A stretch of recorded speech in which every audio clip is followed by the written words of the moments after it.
somebody एक situation है जिसने नाइफ पुल आउट कर लिया, मेरे पास पेन था, मैंने पेन ले लिया and I got ready now.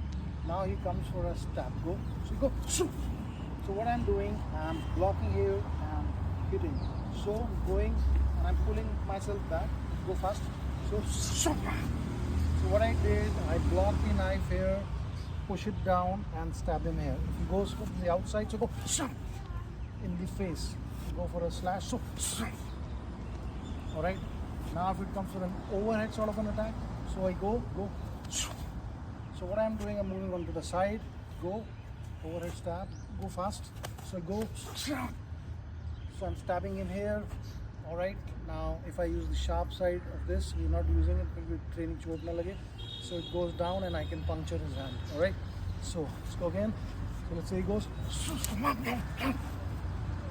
alright, or go.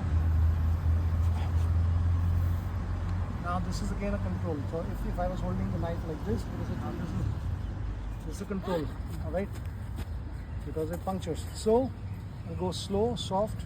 So it goes here, goes one, take it out, stab.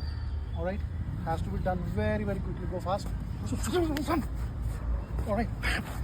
Push him, get out. ये सिर्फ एक पेन है, इससे जान से नहीं आ सकते, but हाँ आपकी हेल्प करेगा. Release. Either you go and puncture his face. अगर आप वो नहीं करना चाहते, and I have to release, so I go here and I control, or I can turn and control. The soft side use करूँगा. I go from here, put it in this joint here, turn it around in the neck, I'm taken down. Okay. ये soft है तो इतना नहीं लगेगा, but फिर भी लगता है ये. ठीक है. और simply it's here. Here I go and I puncture him here, or I go, this is again a soft point, alright, or I go here and control. Okay, so एक पेन से भी आप अपनी जान बचा सकते हैं.